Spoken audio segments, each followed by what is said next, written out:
I was sitting with a customer a couple weeks ago and they said Brinqa is the closest thing to build it yourself, and that's why we went this direction. We want to provide organizations the ability to do that, to have the flexibility, to have that experience of almost like you built it yourself and the flexibility that comes with that. We built it very specifically for the organizations that would think about building it themselves. That is very much what Brinqa was built for.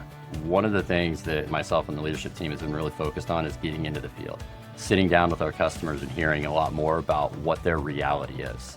We believe we're in a fundamentally different place than we were 2 years ago. So we had to take a step back and say, what truly does need to be within the product, and how do we simplify that for our customers? How do we get better? How do we actually solve the problems you're facing, not what we think you're facing? And so we took that data, we took that feedback, and we put our head down, and we've really been building. Vulnerability management was just about bringing all the findings together, but it wasn't truly about exploitability. I think exploitability is what we're really looking at now, because a lot of our organizations are bringing together 50, 60, 70 million findings. Of those, there may only be 15 or 20 that are truly exploitable. And that's what exposure management's about. It's about digging in and finding out what's exploitable and how do we stop that and reduce the overall blast radius within your organization. There's too many exposures, there's too much data, there's too much information that's out there.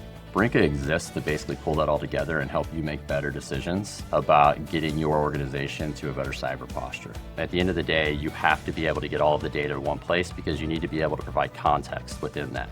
The biggest difference between where Brinqa was and where Brinqa is that we've truly put the customer first a lot more. I think that Brinqa was a product that was engineered for engineers. We've now taken a product that was built by exceptional engineers, and we've built it for practitioners. We've built it for the people who are doing the jobs every day to help automate their job. The Brinqa that you knew is not the Brinqa of today. Brinqa probably had a bit of an identity crisis for a period of time. We're really going back to the innovation and helping customers that hopefully are helping them get to the place they want to be. We are a leader and we are a fit for that complex enterprise.